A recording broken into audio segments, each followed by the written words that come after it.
രാവിലെ തന്നെ അത്ര സുഖകരമായ ഒരു വാർത്തയല്ല പ്രേക്ഷകർക്ക് നൽകാനുള്ളത്. പെട്രോൾ ഡീസൽ വിലയിൽ വീണ്ടും വർധനവുണ്ടായിരിക്കുന്നു. രണ്ടാഴ്ചക്കിടെ ഇത് 4-ാം തവണയാണ് പെട്രോൾ ഡീസൽ വിലയിൽ വർധനവുണ്ടാകുന്നത്. ക്രമാനുഗതമായി ഇങ്ങനെ കുറച്ച് പൈസ കൂട്ടി വരുമ്പോൾ അതിൻ്റെ മൊത്തം കണക്കെടുത്താൽ വലിയ വർധനവിലേക്ക് ഇപ്പോൾ കാര്യങ്ങൾ എത്തിയിട്ടുണ്ട്. മറ്റൊന്നുമല്ല, ഹോർമുസ് കടലിടുക്കിലെ പ്രതിസന്ധി അതുപോലെ തുടരുകയാണ്. ഇന്നലെയൊക്കെ സമാധാനമുണ്ടാകുമെന്നുള്ള വിവരങ്ങൾ പുറത്തു വന്നിരുന്നുവെങ്കിലും ട്രംപിൻ്റെ ഇന്നത്തെ പ്രസ്താവന അതിനുള്ള സൂചകമല്ല. ഇറാനും അത്ര പോസിറ്റീവായല്ല ഈ കാര്യങ്ങളെ സമീപിക്കുന്നത് എന്ന് വേണം പറയാൻ. 30 ദിവസത്തിനുള്ളിൽ ഹോർമുസ് കാര്യങ്ങൾ പഴയപടിയാകുമെന്നൊക്കെ ഇന്നലെ പ്രതീക്ഷയുണ്ടായിരുന്നു. പക്ഷേ ആ പ്രതീക്ഷ അസ്തമിച്ച പശ്ചാത്തലമുണ്ട്. ആഗോള വ്യാപകമായി ഈ പ്രതിസന്ധി വല്ലാതെ ഉയർന്നു വരുന്നു. ഒപ്പം ഇന്ന് പ്രധാനപ്പെട്ട ഒരു മന്ത്രിസഭാ യോഗം തിങ്കളാഴ്ച ദിവസം നടക്കുന്നു. 10 മണിക്കാണ്. അവിടെ KSRTC ബസ്സിലെ സൗജന്യ യാത്രയെക്കുറിച്ചുള്ള കൃത്യമായ വിലയിരുത്തലും ചില പ്രഖ്യാപനങ്ങളും ഉണ്ടായേക്കാം. ഒപ്പം ആലപ്പുഴയിലെ രക്ഷാപ്രവർത്തനവുമായി ബന്ധപ്പെട്ട നടപടികൾ മന്ത്രിസഭ തീരുമാനിക്കുമോ എന്നുള്ളതും കാത്തിരുന്നു കാണണം. ഇതിനടക്കം നിരവധി വാർത്തകളുണ്ട്. ആദ്യം തലക്കെട്ടുകളിലേക്ക്. വീണ്ടും കുതിച്ചുയർന്ന് പെട്രോൾ ഡീസൽ വില. പെട്രോളിന് ₹2.61 ഡീസലിന് ₹2.71 കൂട്ടി. തിരുവനന്തപുരത്ത് പെട്രോൾ വില ₹115.32. രണ്ടാഴ്ചക്കിടെ വില വർധന 4-ാം തവണ.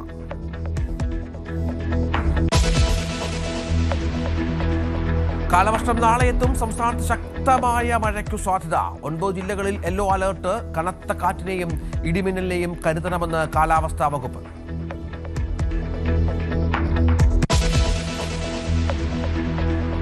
IAS സ്ഥലമാറ്റത്തിലെ അതൃപ്തി ക്യാബിനറ്റ് യോഗത്തിൽ അറിയിക്കാൻ മന്ത്രിമാർ. ഗവർണറുടെ നയപ്രഖ്യാപന പ്രസംഗത്തിന് മന്ത്രിസഭാ യോഗം അംഗീകാരം നൽകും. റാങ്ക് പട്ടികകളുടെ കാലാവധി നീട്ടാനുള്ള സർക്കാർ ശുപാർശയിൽ PSC തീരുമാനമെന്ന്.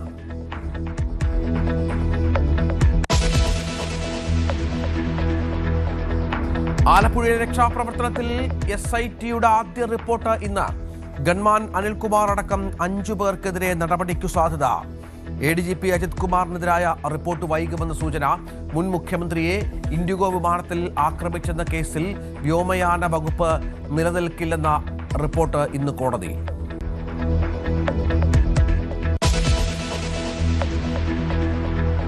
മലയിടും തുരുത്തിലെ കുടിയൊഴിപ്പിക്കലിൽ ഹൈക്കോടതിയിൽ നിലപാടറിയിക്കാൻ സർക്കാർ. സമരം രാഷ്ട്രീയ ആയുധമാക്കാൻ പ്രതിപക്ഷം.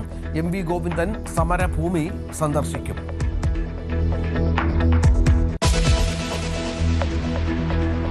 അമ്മയിലെ കലാപത്തിൽ മൗനം തുടർന്ന് മുതിർന്ന താരങ്ങൾ. വാർഷിക പൊതുയോഗത്തിൽ ചർച്ച ചെയ്താൽ മതിയെന്ന് സീനിയർ താരങ്ങൾ. അൻസിബയുടെ പരാതി ജനറൽ ബോഡിയിൽ കേൾക്കാമെന്ന നിലപാടെടുത്ത് എക്സിക്യൂട്ടീവ് കമ്മിറ്റി.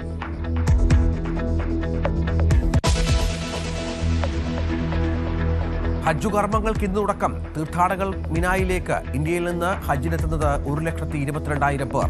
തീർത്ഥാടനത്തിന് അതീവ സുരക്ഷ.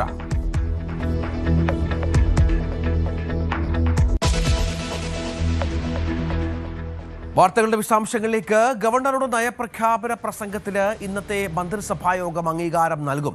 വെള്ളിയാഴ്ചയാണ് നയപ്രഖ്യാപനം. ബുധനാഴ്ച ബക്രീദിന്റെ അവധി ദിനമായതിനാലാണ് മന്ത്രിസഭായോഗം ഇന്ന് ചേരുന്നത്. അത് മാത്രമല്ല, മുഖ്യമന്ത്രി VD സതീശൻ ഒരുപക്ഷെ ഇന്ന് വൈകുന്നേരത്തോടു കൂടി ഡൽഹിയിലേക്ക് പോയേക്കും. നാളെയാണ് നരേന്ദ്രമോദിയുമായുള്ള അദ്ദേഹത്തിന്റെ പ്രധാനപ്പെട്ട കൂടിക്കാഴ്ച. ഇതൊക്കെ അനുസരിച്ചാണ് ഇന്നത്തേക്ക് മന്ത്രിസഭായോഗം വെച്ചത്. IAS ഉദ്യോഗസ്ഥരെ മാറ്റിയതിലുള്ള അതൃപ്തി ഒരുപക്ഷെ മന്ത്രിമാർ യോഗത്തിൽ അറിയിച്ചേക്കാം എന്ന വിവരം കൂടി പുറത്തുവരുന്നുണ്ട്. ഒപ്പം KSRTCയിലെ സൗജന്യ യാത്രയുമായി ബന്ധപ്പെട്ട തീരുമാനങ്ങൾ. ഏതൊക്കെ ബസ്സുകളിൽ സ്ത്രീകൾക്ക് സൗജന്യമായി യാത്ര നൽകണം, എന്തെങ്കിലും കാറ്റഗറൈസേഷൻ ഉണ്ടോ എന്ന കാര്യത്തിലൊക്കെ സർക്കാരിനൊരു ധാരണയുണ്ട് എന്നാണ് മനസ്സിലാകുന്നത്. അതിൻ്റെ വിശദാംശങ്ങളും ഒരുപക്ഷെ ഇന്ന് ചർച്ച ചെയ്തേക്കാം. VV അരുൺ വിവരങ്ങളുമായി ചേരുകയാണ്. അരുണ്, പ്രധാനപ്പെട്ട മന്ത്രിസഭായോഗമാണ്. അതിൽ നിർണായകമാകുക നേരത്തെ പറഞ്ഞതുപോലെ IAS ഉദ്യോഗസ്ഥരുടെ സ്ഥലമാറ്റം, വിവിധ വകുപ്പുകളിൽ സെക്രട്ടറിമാരെ നിയമിച്ച അടക്കമുള്ള കാര്യങ്ങൾ, മുഖ്യമന്ത്രിയുടെ സെക്രട്ടറിയുമായി ബന്ധപ്പെട്ട് പ്രതിപക്ഷത്തിന്റെ വിമർശനമൊക്കെ വന്ന പശ്ചാത്തലമൊക്കെയുണ്ട്. ഇതൊക്കെ വിശദമായി തന്നെ ചർച്ച ചെയ്യുമോ ക്യാബിനറ്റ്?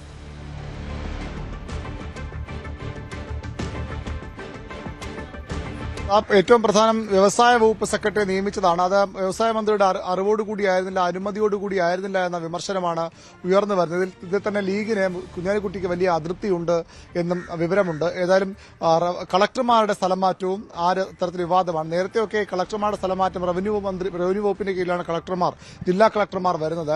അതുകൊണ്ട് തന്നെ റവന്യൂ മന്ത്രിയുമായി കൂടിയാലോചിച്ച് അല്ലെങ്കിൽ റവന്യൂ മന്ത്രി നിർദ്ദേശം കൂടി പരിഗണിച്ചാണ് നേരത്തെയൊക്കെ ജില്ലാ കളക്ടർമാരുടെ സ്ഥലം മാറ്റം തീരുമാനിച്ചത്. പക്ഷേ രണ്ടാം പിണറായി സർക്കാരിന്റെ തുടക്കം മുതൽ ആ ഒരു രീതിക്ക് മാറ്റം വന്നു. മുഖ്യമന്ത്രിയുടെ കീഴിലാണ് IAS ഉദ്യോഗസ്ഥർ ഉള്ളത്. അതുകൊണ്ട് തന്നെ IAS സ്ഥലമാറ്റത്തിൽ മറ്റു വകുപ്പുകളുടെ അനുമതി വേണ്ട എന്ന ഒരു നിലപാടിലേക്ക് മുഖ്യമന്ത്രിയുടെ ഓഫീസ് പിണറായി വിജയൻ ആയിരുന്നപ്പോൾ പോയിരുന്നു. ആ ഒരു രീതിയാണ് ഈ വിഷയത്തിലും ഇപ്പോൾ VD സതീശനും സ്വീകരിക്കുന്നത്. മറ്റു മന്ത്രിമാർ അറിയാതെ, റവന്യൂ മന്ത്രി അറിയാതെ, കളക്ടർമാരുടെയും അതുപോലെ തന്നെ വകുപ്പ് മന്ത്രിമാരുടെ അനുമതിയില്ലാതെ സെക്രട്ടറിമാരുടെയും സ്ഥലം മാറ്റമാണ് ഇപ്പോൾ വിവാദമായിരിക്കുന്നത്. ഇന്ന് ലീഗ് മന്ത്രിമാർ ഈ വിഷയം മന്ത്രിസഭാ യോഗത്തിൽ ഉന്നയിച്ചേക്കും. അതിലുള്ള അതൃപ്തി അവർ അറിയിച്ചേക്കും. എന്താണ് മുഖ്യമന്ത്രിയുടെ മറുപടി എന്നാണ് ഏറ്റവും പ്രധാനപ്പെട്ട കാര്യം. മറ്റു പ്രധാനപ്പെട്ട വിഷയം വരാനുള്ളത് ഈ ഗവർണറുടെ നയപ്രഖ്യാപന പ്രസംഗമാണ്. 29 വെള്ളിയാഴ്ച നയപ്രഖ്യാപന പ്രസംഗം ഗവർണർ നടത്തേണ്ടതുണ്ട്. അതിനെ ആ പ്രസംഗത്തിന് മന്ത്രിസഭയുടെ അനുമതി ആവശ്യമാണ്. അതിന് മന്ത്രിസഭാ യോഗം അനുമതി നൽകും. KSRTCയുമായി ബന്ധപ്പെട്ട റിപ്പോർട്ട് ഇന്ന് മന്ത്രിസഭാ യോഗത്തിൽ വരാനുള്ള സാധ്യതയുണ്ട്. പക്ഷേ അതിലൊരു സ്ഥിരീകരണമില്ല. ഒരുപക്ഷെ ഇന്ന് ആ റിപ്പോർട്ട് വന്നേക്കാം. അങ്ങനെയെങ്കിൽ ജൂൺ 15 മുഖ്യമന്ത്രി VD സതീശൻ പറഞ്ഞ തീയതി. ജൂൺ 15 മുതൽ ഇത് നടപ്പാക്കും. ഈ സ്ത്രീകൾക്ക് സൗജന്യ യാത്ര എന്ന തീരുമാനം നടപ്പാക്കുമെന്നാണ് മുഖ്യമന്ത്രി നേരത്തെ വ്യക്തമാക്കിയത്. ഏതൊക്കെ ബസ്സുകളിൽ വേണം, ഒരു ദിവസം എത്ര ദൂരം സഞ്ചരിക്കാം തുടങ്ങി വിശദമായ റിപ്പോർട്ടാണ് KSRTC തയ്യാറാക്കുന്നത്. അത് മുഖ്യമന്ത്രിയുടെ കൂടി അനുമതിയോടുകൂടിയാകും നടപ്പാക്കുക. മന്ത്രിസഭാ യോഗത്തിന്റെ പരിഗണനയ്ക്ക് അത് വരേണ്ട കാര്യമില്ല എന്ന് തന്നെയാണ് നേരത്തെ മുഖ്യമന്ത്രി പറഞ്ഞത്. മന്ത്രിസഭാ യോഗം ചർച്ച ചെയ്ത വിഷയമാണ്. അതുകൊണ്ട് തന്നെ ഇത് മന്ത്രിസഭാ യോഗത്തിന്റെ പരിഗണനയ്ക്ക് വരേണ്ടതില്ല. മുഖ്യമന്ത്രി ആ റിപ്പോർട്ട് കണ്ട് ഗതാഗത മന്ത്രിയുമായി ചർച്ച ചെയ്ത തീരുമാനം നടപ്പാക്കിയാൽ മതി എന്നുള്ളതാണ്. ഏതായാലും ആ വിഷയവും സർക്കാരിന്റെ മുന്നിലുണ്ട്. ഒപ്പം നാളെയാണല്ലോ പ്രധാനമന്ത്രിയുമായുള്ള നിർണായകമായ കൂടിക്കാഴ്ച. നേരത്തെ കഴിഞ്ഞ ദിവസം ഡൽഹിയിൽ പോയ മുഖ്യമന്ത്രി കോൺഗ്രസ് നേതാക്കളുമായി കൂടിക്കാഴ്ച നടത്തിയിരുന്നു. നാളത്തെ ഡേറ്റ് മുഖ്യമന്ത്രിക്ക് നൽകിയിട്ടുണ്ട് മോദി എന്നാണ് മനസ്സിലാക്കേണ്ടത്. 11 മണിക്ക് ശേഷമായിരിക്കും കൂടിക്കാഴ്ച. കേരളത്തിന്റെ വികസനവുമായി ബന്ധപ്പെട്ട് നമുക്കറിയാം, ആശയപരമായി നയപരമായി ഒരുപാട് വ്യത്യാസങ്ങൾ കേന്ദ്ര സർക്കാരും കേരള സർക്കാരും തമ്മിലുണ്ട്. കോൺഗ്രസ് ഭരിക്കുന്ന കേരള സർക്കാരാണ് ഇപ്പോഴുള്ളത്. ദേശീയ നയം നടപ്പിലാക്കേണ്ടി വരും കോൺഗ്രസിന്റെ. പക്ഷെ അപ്പോഴും കേന്ദ്രവുമായി അനുരഞ്ജനത്തിന് പോവുക, നേരത്തെയുള്ള മുഖ്യമന്ത്രിയെ ഉമ്മൻചാണ്ടി സ്വീകരിച്ചതുപോലെ വികസന പദ്ധതികൾക്ക് കേന്ദ്രത്തിൽ നിന്ന് കൂടുതൽ സഹായങ്ങൾ പ്രതീക്ഷിക്കുക, അത് നേടിയെടുക്കുക എന്ന വലിയൊരു ടാസ്ക് സതീശനുണ്ടല്ലോ അരുൺ.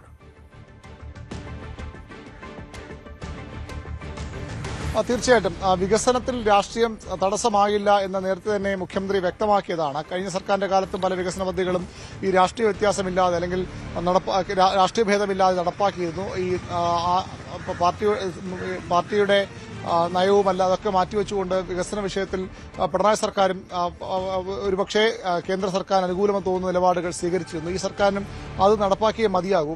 ഏറ്റവും ഒടുവിൽ ഈ PFC വിഷയത്തിലടക്കം മുസ്ലിം ലീഗ് മന്ത്രിയാണെങ്കിൽ പോലും അതിൽ ഒപ്പിട്ട സ്ഥിതിക്ക് ഇനി മുന്നോട്ട് പോകാതിരിക്കാൻ കഴിയില്ല നിലപാട് ഷംസുദ്ദീൻ സ്വീകരിച്ചിരുന്നു. അതുപോലെ തന്നെ മറ്റ് ദേശീയപാത വികസനം ഉൾപ്പെടെയുള്ള കാര്യങ്ങളിലായാലും സംസ്ഥാനത്തിന്റെ മറ്റ് വികസന സ്വപ്നങ്ങൾക്കായാലും കേന്ദ്രത്തിന്റെ വലിയ സഹായം അനിവാര്യമാണ്. അതുകൊണ്ട് തന്നെ അത്തരം കാര്യങ്ങളിൽ രാഷ്ട്രീയ ചായ്വ് നോക്കാതെയുള്ള തീരുമാനമാകും ഉണ്ടാവുക. പ്രധാനമന്ത്രിയുമായും ഒരു മുഖ്യമന്ത്രി ചുമതലയേറ്റെടുത്ത ശേഷം പ്രധാനമന്ത്രിയുമായുള്ള കൂടിക്കാഴ്ച വളരെ പ്രധാനപ്പെട്ടതാണ്. സംസ്ഥാനത്തിന്റെ പ്രതീക്ഷകൾ, അതിൽ കേന്ദ്ര നിലപാടൊക്കെ ആദ്യഘട്ട കൂടിക്കാഴ്ച സ്വാഭാവികമായും ചർച്ചയാകുമെന്ന് ഉറപ്പാണ്. കഴിഞ്ഞ ദിവസം അദ്ദേഹം ഡൽഹിയിലേക്ക് പോകുമ്പോൾ പ്രധാനമന്ത്രിയുടെ സന്ദർശന അനുമതി തേടിയിരുന്നു. പക്ഷേ അദ്ദേഹം അന്ന് സ്ഥലത്തില്ലായിരുന്നു. അതുകൊണ്ടാണ് കൂടിക്കാഴ്ച നാളത്തേക്ക് മാറ്റുന്നത്. വളരെ പ്രധാനപ്പെട്ട കൂടിക്കാഴ്ചയാണ് മുഖ്യമന്ത്രിയും പ്രധാനമന്ത്രിയുമായുള്ളത്. സതീശൻ മുഖ്യമന്ത്രിയായ ഉടൻ തന്നെ നരേന്ദ്രമോദി അദ്ദേഹത്തെ അഭിനന്ദിച്ചും സഹകരണം ഉറപ്പാക്കിയും അദ്ദേഹം സാമൂഹ്യ മാധ്യമങ്ങളിലൂടെ പ്രതികരിച്ചിരുന്നു. അതുകൊണ്ട് തന്നെ അത്തരമൊരു തുടക്കം, ഈ രാഷ്ട്രീയ ഭേദമില്ല, രണ്ട് ധ്രുവങ്ങൾ നിൽക്കുന്ന പാർട്ടികളാണ്, രണ്ട് ധ്രുവങ്ങൾ നിൽക്കുന്ന മുന്നണികളാണ്. പക്ഷേ അതിനപ്പുറത്തേക്ക് നാടിന്റെ വികസനം, കേരളത്തിലെ മുന്നോട്ട് പോകിന് ആവശ്യമായ കാര്യങ്ങളിൽ ഒരു സമവായ നീക്കങ്ങൾ അല്ലെങ്കിൽ ഒരുമിച്ചുള്ള മുന്നോട്ട് പോക്ക് തന്നെയാകും കേന്ദ്രവും സംസ്ഥാനവും ആഗ്രഹിക്കുന്നത്. തുടരുക അരുണ്. PSC റാങ്ക് ലിസ്റ്റുകളുടെ പട്ടികകളുടെ കാലാവധി നവംബർ 30 വരെ നീട്ടണമെന്ന് രണ്ടാമത്തെ മന്ത്രിസഭാ യോഗത്തിൽ മുഖ്യമന്ത്രി അത്തരത്തിൽ പ്രഖ്യാപിച്ചിരുന്നു. ഇതുമായി ബന്ധപ്പെട്ട ശുപാർശ അന്ന് തന്നെ PSCക്ക് നൽകുകയും ചെയ്തു. അതിൽ ഇന്ന് PSC തീരുമാനമുണ്ടാകുമെന്നുള്ളതാണ് ഏറ്റവും പുതിയ വിവരം. തെരഞ്ഞെടുപ്പ് വിജ്ഞാപനം വന്നതിനാൽ പല റാങ്ക് പട്ടികകളിലും പ്രതീക്ഷിച്ച നിയമനം നടന്നിട്ടില്ല. ഉദ്യോഗാർത്ഥികളുടെ ആവശ്യം പരിഗണിച്ചാണ് ഓഗസ്റ്റ് 31 വരെയുള്ള പട്ടികകളുടെ കാലാവധി നവംബർ 30 വരെ നീട്ടാൻ മന്ത്രിസഭായോഗം ശുപാർശ ചെയ്തത്. ഇക്കാര്യത്തിൽ അന്തിമ തീരുമാനമെടുക്കേണ്ടത് PSC ആണ്. VV അരുൺ തുടരുന്നുണ്ട്. അരുൺ, ആയിരക്കണക്കിന് ജോലി തേടുന്ന ഉദ്യോഗാർത്ഥികളെ സഹായിക്കുന്ന ഒരു തീരുമാനമാണ് സർക്കാരിന്റെ ഭാഗത്ത് നിന്ന്. ജനപ്രിയ തീരുമാനങ്ങളിലൊന്നായി ഇത് വിലയിരുത്തപ്പെടുകയും ചെയ്യുന്നു. അതിന് നടപടിക്രമങ്ങൾ അത് PSC അംഗീകരിക്കാൻ തന്നെയല്ലേ സാധ്യത?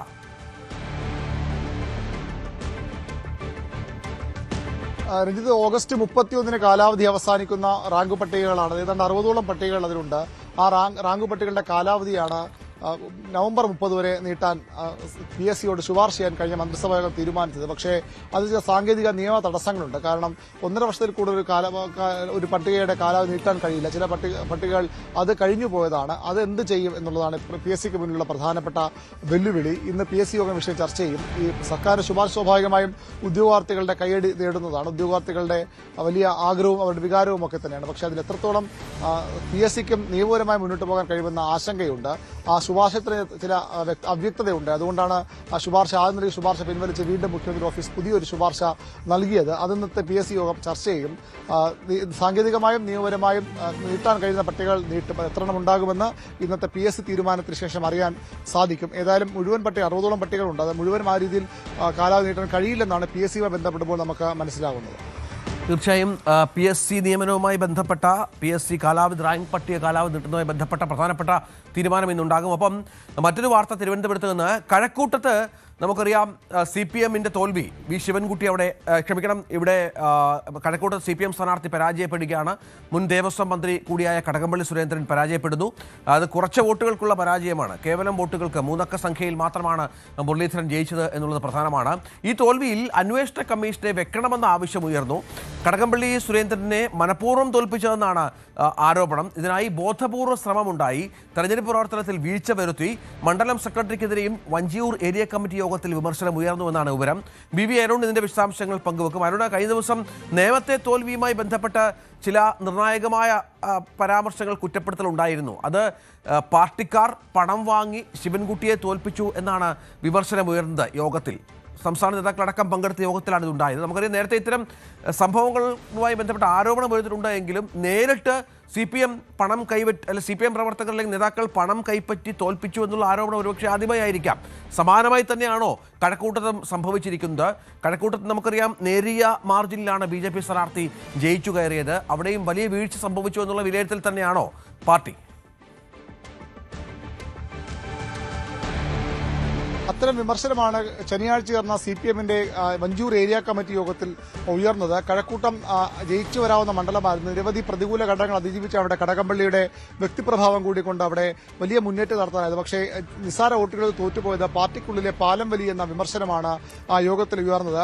മണ്ഡലം സെക്രട്ടറി തികച്ചും ഏകാധിപതിയ പോലെ പെരുമാറുകയായിരുന്നു. എല്ലാ തീരുമാനങ്ങളും ഒറ്റയ്ക്ക് എടുക്കുകയായിരുന്നു. അവിടെ ഒരു തരത്തിലും കൂടിയാലോചന ഉണ്ടായില്ല. കടകംപള്ളി സ്വാഭാവികമായും തെരഞ്ഞെടുപ്പിൽ തിരക്കിലായാലും അദ്ദേഹത്തിന് എല്ലാ കാര്യങ്ങളിലും ഇടപെടാനും കഴിഞ്ഞില്ല. അവസാന ഘട്ടം വരെയും അവിടെ കൃത്യമായ ലീഡ് കടകംപള്ളിക്കുണ്ടായിരുന്നു. പക്ഷേ കടകംപള്ളി വാർഡ്, കടകംപള്ളി സുരേന്ദ്രന്റെ വീട് ഉൾപ്പെടുന്ന കടകംപള്ളി അല്ലെങ്കിൽ അദ്ദേഹത്തിന്റെ പ്രവർത്തന കേന്ദ്രം ഉൾപ്പെടുന്ന കടകംപള്ളി വാർഡ്, അതുപോലെ ഉള്ളൂർ, ഇടവക്കോട്, മണ്ണന്തല പ്രദേശങ്ങളിൽ വോട്ടെണ്ണുമ്പോഴാണ് മുരളീധരൻ ലീഡിലേക്ക് എത്തുകയും അവസാനം നേരിയ മാർജിൻ ജയിച്ചു പോവുകയും ചെയ്തത്. ഈ ഭാഗങ്ങളിലൊക്കെ ഇടതുമുന്നണിക്ക് പ്രത്യേകിച്ച് CPMന് സ്വാധീനമുള്ള മേഖലകളാണ്. അവിടെ നിന്ന് വോട്ട് പോയത് പരിശോധിക്കണമെന്ന ആവശ്യമാണ് ഏരിയ കമ്മിറ്റി യോഗത്തിൽ ഉയർന്നു വന്നത്. തികച്ചും സ്വാഭാവികമായ ഒന്നല്ല. അതിന് പിന്നിൽ ചില ഗൂഢാലോചന നടന്നിട്ടുണ്ടെന്ന വിമർശനവും കമ്മിറ്റി യോഗത്തിൽ ഉയർന്നു വന്നു. മണ്ഡലം സെക്രട്ടറിക്ക് അതിരൂക്ഷ വിമർശനം ആ യോഗത്തിൽ ഉയർന്നു വന്നിട്ടുണ്ട്. അതായത് അവിടെ ഒരു ഡമ്മി സ്ഥാനാർത്ഥി നിർത്താനോ അല്ലെങ്കിൽ പലയിടങ്ങളിലും അപരന്മാരെ നിർത്തി വോട്ട് ഭിന്നിപ്പിക്കാൻ ശ്രമിക്കാറുണ്ട്. അതൊന്നും അവിടെ അത്തരം ശ്രമങ്ങൾ പോലും ഉണ്ടായില്ല. അടിസ്ഥാനപരമായ എല്ലാ തെരഞ്ഞെടുപ്പുകളിലും എല്ലാ പാർട്ടികളും ചെയ്യുന്ന ഒന്നാണ്. അത് മനഃപൂർവ്വമാണോ എന്ന സംശയമാണ് ചില അംഗങ്ങൾ ഉന്നയിച്ചത്. പ്രത്യേകിച്ചും ഇടവക്കോട്, മണ്ണന്തല, ഉള്ളൂർ ഈ ലോക്കൽ പ്രദേശങ്ങളിലെയും അതുപോലെ തന്നെ കടകംപള്ളി വാർഡിലെയും വോട്ട് ചോർച്ചയാണ് പ്രധാനമായി അന്വേഷിക്കേണ്ടത്.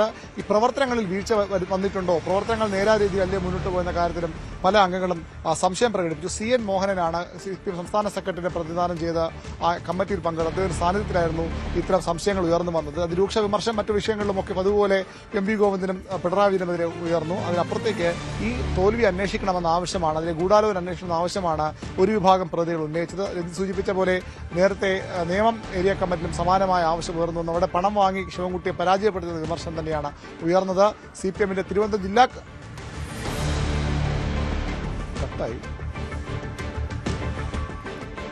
PV അരുണാണ് വിവരങ്ങൾ പങ്കുവച്ചുകൊണ്ടിരിക്കുന്നത്.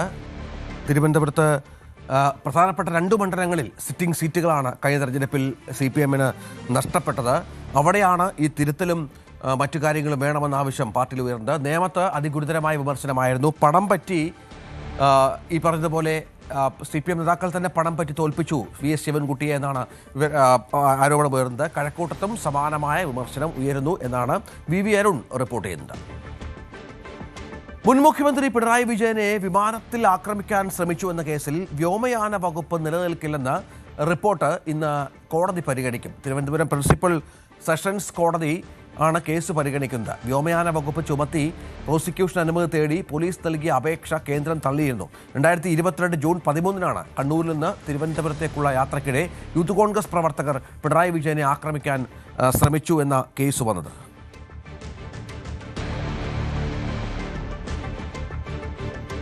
CPIM പോളിറ്റ് ബ്യൂറോ അംഗം A. വിജയരാഘവനെതിരെ ഫ്ലക്സ് തിരൂരിൽ ആണ് ഫ്ലക്സ് ഉയർന്നത്. വർഗീയവാദികളെ കൂട്ടുപിടിച്ച് പാർട്ടിയെ വിറ്റു കാശാക്കി എന്നാണ് വിമർശനം. സേവ് CPM എന്ന പേരിലാണ് ഫ്ലക്സ് സ്ഥാപിച്ചിരിക്കുന്നത്.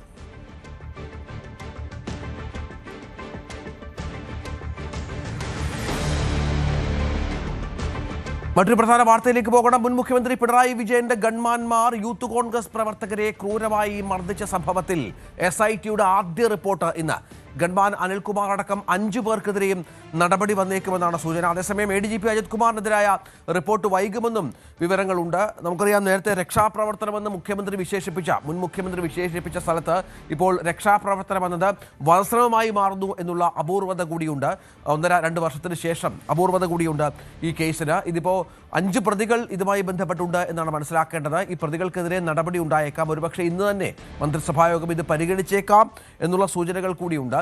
ശരണ്യ സ്നേഹജൻ വിവരങ്ങളുമായി ചേരും. ശരണ്യ, ആലപ്പുഴയിൽ കണ്ട സംഭവം, അത് ആലപ്പുഴ മണ്ഡലത്തിൽ അവിടുത്തെ CPMന്റെ സിറ്റിംഗ് MLA ചിത്തരഞ്ജന്റെ പരാജയത്തിലേക്ക് പോലും എത്തിച്ച പശ്ചാത്തലമൊരുക്കി. അത് ഗൺമാന്മാരാണ്, രക്ഷാപ്രവർത്തകരാണെന്ന് പരാജയപ്പെടുത്തിയതെന്ന് ചിത്തരഞ്ജൻ പറഞ്ഞ കാഴ്ചയൊക്കെ നമ്മൾ കണ്ടു. അതിനുശേഷം ഇപ്പോൾ നടപടിയിലേക്ക് കാര്യങ്ങൾ പോവുകയാണ്. എത്രത്തോളം കടുക്കും കാര്യങ്ങൾ? രഞ്ജിത്ത്, കഴിഞ്ഞ 2 ആഴ്ചക്കാലമായി നടന്ന അന്വേഷണത്തിന് ഒടുവിലാണ് ഇപ്പോൾ SIT അടിയന്തര റിപ്പോർട്ട്, അതായത് പ്രാഥമിക റിപ്പോർട്ട് സർക്കാരിന് സമർപ്പിക്കുന്നത്.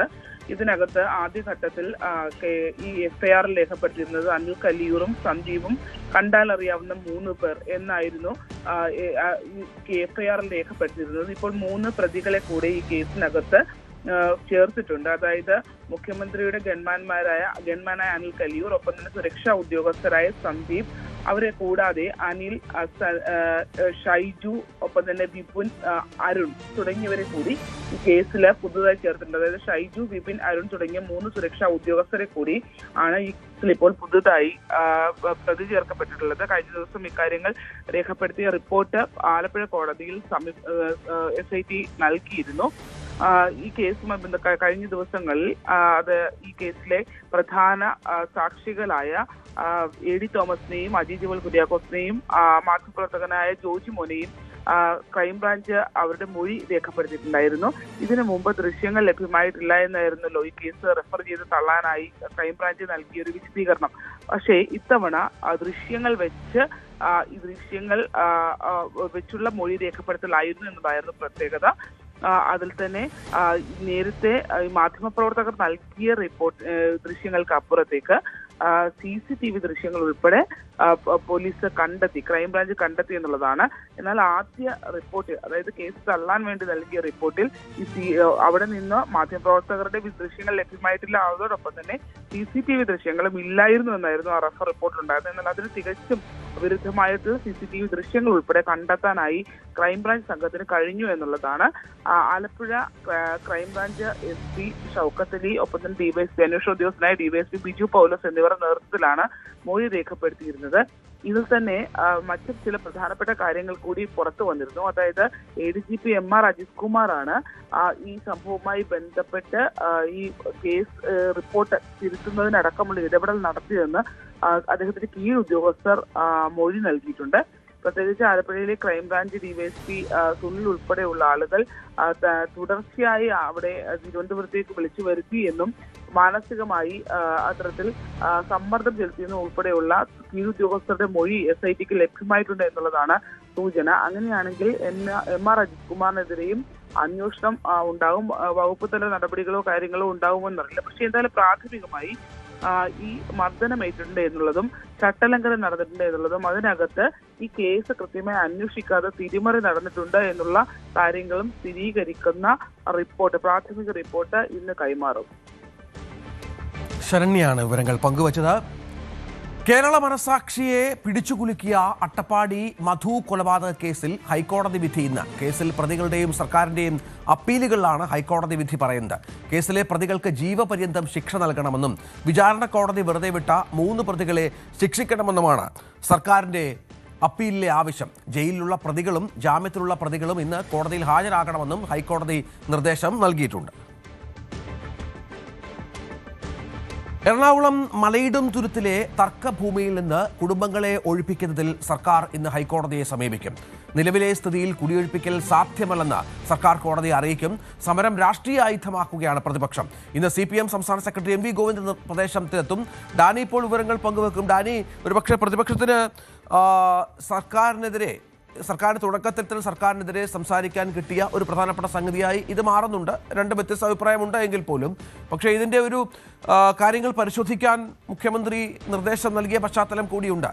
കോടതിയിൽ ഇന്ന് കേസ് വരുന്ന സാഹചര്യമുണ്ട്. എന്താണ് മനസ്സിലാക്കേണ്ടത്? എങ്ങനെയാണ് ഈ പ്രതിസന്ധിയെ അതിജീവിക്കാൻ ഇപ്പോൾ സർക്കാർ ശ്രമം?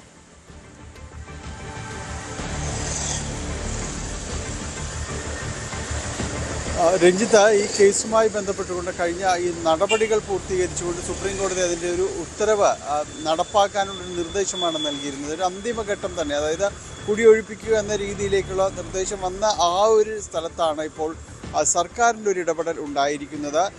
ഈ സർക്കാർ ഇതിനനുസരിച്ച് ഇപ്പോഴത്തെ അവിടുത്തെ നിലവിലത്തെ സ്ഥിതി സർക്കാർ ഇത് അറിയിക്കുകയും ചെയ്യും. സർക്കാരിൻ്റെ ഭാഗത്തു നിന്നുള്ളൊരു അറിയിപ്പ് കോടതിയെ സമീപിക്കുന്ന ഒരുപക്ഷെ ഇതാദ്യമായിരിക്കാം. ഇതിൽ നിലവിൽ കുടിയൊഴിപ്പിക്കാനുള്ള അവിടുത്തെ ഒരു സ്ഥിതി പ്രദേശത്ത് വസിക്കുന്ന ആളുകളുടെ ജീവിത നിലവാരം കാര്യങ്ങളും അങ്ങനെ വസ്തുനിഷ്ഠമായി തന്നെ ഒരു കോടതിയിൽ റിപ്പോർട്ട് സമർപ്പിക്കുന്നതോടൊപ്പം തന്നെ നിലവിലൊരു ക്രമസമാധാന പ്രശ്നങ്ങളും അതോടൊപ്പം തന്നെ ചൂണ്ടിക്കാണിക്കുകയും ചെയ്യും. ആ രീതിയിൽ തുടക്കത്തിൽ ഒരു വിശദമായ റിപ്പോർട്ട് നൽകാനാണ് സർക്കാർ ഉദ്ദേശിക്കുന്നത്. 23-ന് അന്തിമ റിപ്പോർട്ട് നൽകാനാണ് പറഞ്ഞിരുന്നത്. പക്ഷെ അന്ന് മന്ത്രിതല ചർച്ചകളടക്കം നടത്തിക്കൊണ്ട് നിലവിലെ ഒരു സ്ഥിതിയിൽ പോലീസ് നടപടികളടക്കം അത് അപ്രായോഗികമാണ് എന്നത് ഒരു വിലയിരുത്തൽ കോടതിക്ക് പോലീസ് വക റിപ്പോർട്ട് എല്ലാം തന്നെ നൽകുകയും ചെയ്തു. ഇതിന് ശേഷമാണ് ഇപ്പോൾ സർക്കാർ മുന്നോട്ട് വരുന്നത്. രഞ്ജിത്ത് തുടക്കത്തിൽ സൂചിപ്പിച്ചതുപോലെ നിലവിലെ ഇപ്പോൾ പുതുതായി വന്നിരിക്കുന്ന സർക്കാരിനെതിരെ നീങ്ങാനായിട്ട് കിട്ടിയിരിക്കുന്നൊരു ആദ്യ അവസരം എന്ന രീതിയിൽ തന്നെയാണ് പ്രതിപക്ഷം ഇതിനെ ഉപയോഗിക്കുന്നത് എന്ന കാര്യത്തിൽ യാതൊരു സംശയവുമില്ല. അതിൻ്റെ ഭാഗമായിട്ട് തന്നെയാണ് ഈ കഴിഞ്ഞ ദിവസങ്ങളിലായി തുടർച്ചയായി പ്രതിപക്ഷ നേതാക്കൾ പലരുമായിട്ട് അവിടേക്ക് സന്ദർശനം നടത്തുന്നത്. CPM സംസ്ഥാന സെക്രട്ടറി MV ഗോവിന്ദൻ ഇന്ന് അവിടേക്ക് എത്തുന്നുണ്ട്. ഇതിൽ അവിടെ ഉയരുന്ന പ്രധാനപ്പെട്ട ഒരു പ്രശ്നമെന്ന് പറയുന്നത് കഴിഞ്ഞ 10 വർഷം കഴിഞ്ഞ സർക്കാർ എന്ത് ചെയ്തു എന്ന വലിയ ചോദ്യങ്ങൾ ബാക്കി നിൽക്കുന്നുണ്ട്. അതിൽ എന്ത് നടപടികളാണ് സ്വീകരിച്ചത്? ഇപ്പോൾ സർക്കാർ സ്വീകരിച്ച ആ നടപടി നേരത്തെയും സ്വീകരിക്കാമായിരുന്നില്ല, മുൻ സർക്കാരിന് സ്വീകരിക്കാമായിരുന്നില്ല എന്ന ചോദ്യമടക്കം ഉയരുന്നൊരു സാഹചര്യം കൂടിയുണ്ട്. എന്തായാലും ഇപ്പോൾ സർക്കാർ സ്വീകരിച്ചിരിക്കുന്ന കാര്യങ്ങളിൽ കോടതി അറിയിക്കുക എന്നതാണ്. കോടതി ഇനി അതിൽ എന്ത് തീരുമാനമെടുക്കുന്നു, കുടിയൊഴിപ്പിക്കലുമായി മുന്നോട്ട് പോവുകയാണെങ്കിൽ അവരെ പുനരധിവാസം അടക്കമുള്ള കാര്യങ്ങളിൽ സർക്കാരിന് ഇടപെടേണ്ടതുണ്ട്. സ്വകാര്യ വ്യക്തിയുടെ ഭൂമിയാണ്. സ്വകാര്യ വ്യക്തിയുമായും ചർച്ച നടത്തുകയും ചെയ്തിട്ടുണ്ട്. ഏതായാലും അതൊരു പ്രശ്നപരിഹാരം ഉണ്ടാകുമെന്നൊരു പ്രതീക്ഷയാണ് അവിടുത്തെ ഉന്നതിയിലെ കോളനിവാസികൾക്ക് ഉള്ളത്. രഞ്ജിത്ത, അതാണ് സാഹചര്യം. ഏതായാലും ആദ്യ ദിനം മുതൽ സർക്കാർ ഒരുപക്ഷെ അധികാരമേറ്റ 2ാം ദിവസം മുതൽ തന്നെ ഒരു പ്രക്ഷോഭത്തിലേക്ക് കാര്യങ്ങൾ എത്തുകയും മറ്റും ചെയ്തിരുന്നു. കഴിഞ്ഞ കുറേ നാളുകളായുള്ള പ്രശ്നമാണ് എങ്കിൽ പോലും ഇപ്പോൾ CPM നേതാക്കളൊക്കെ ഈ വിഷയത്തിൽ ഇടപെടുകയും അവർക്ക് നീതി ഉറപ്പുവരുത്തണമെന്ന് ആവശ്യപ്പെടുകയും ചെയ്തിട്ടുണ്ട്. പക്ഷേ കോടതിയുടെ പരിഗണനയിൽ ഉള്ളൊരു വിഷയമാണ്. അതിൽ കോടതി തീരുമാനം നിർണായകമാണ് താനും. അതുമായി ബന്ധപ്പെട്ട തീരുമാനം ഒരുപക്ഷെ കോടതിയുടെ തീരുമാനമൊക്കെ ഇന്നുണ്ടായേക്കാം. കോടതിയിൽ സാവകാശം തേടുക എന്നുള്ള നിലയിലുള്ള നീക്കമാണ് സർക്കാരിൻ്റെ ഭാഗത്തുനിന്ന് ഉണ്ടായത്. മറ്റൊരു വാർത്ത, അത് ഇന്നലെ മുതൽ തന്നെ വലിയ വിവാദമായ അമ്മയിലെ താരസംഘടനയായ അമ്മയ്ക്കുള്ളിലെ തർക്കങ്ങളുമായി ബന്ധപ്പെട്ടാണ്. ഈ പൊട്ടിത്തെറികളിൽ നമ്മുടെ സീനിയർ താരങ്ങൾ, മുതിർന്ന താരങ്ങൾ, മമ്മൂട്ടി, മോഹൻലാലും സുരേഷ് ഗോപിയും അടക്കമുള്ള താരങ്ങൾ മൗനം പാലിക്കുകയാണ് എന്നുള്ളതാണ്. അടുത്ത മാസം 21-ന് ചേരുന്ന വാർഷിക പൊതുയോഗത്തിൽ എല്ലാം ചർച്ച ചെയ്യാമെന്ന നിലപാടിലാണ് താരങ്ങൾ. ശ്വേതാ മേനോനും കുക്കു പരമേശ്വരനും ഉൾപ്പെടെയുള്ള നേതൃത്വത്തിനെതിരെ കടുത്ത അമർഷമാണ് സംഘടനയിലുള്ളത്.